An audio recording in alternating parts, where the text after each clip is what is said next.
मी येणार होतो. मी ते माझं फ्लाईट होतं लॉस एंजेलिस वरनं. तिथे हॉटेलमध्ये आलो. हॉटेलमध्ये मी रूम मध्ये शिरलो. रूम मध्ये शिरल्यावरती मी बाथरूम मध्ये शिरलो. बाथरूम मध्ये शिरल्यावर मी तुम्हाला सांगतो माझ्या ढोंगणाने हंबरडा फोडला जवळपास.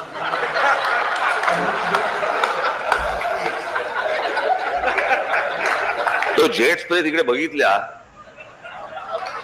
मला म्हणजे आनंदाश्रू आवरेनात त्याला.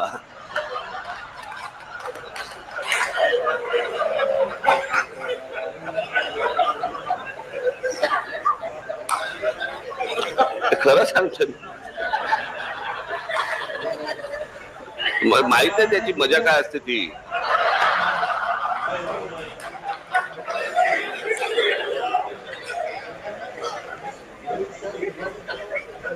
हुमसा हुमशी हो. म्हणजे मी तुम्हाला काय सांगू.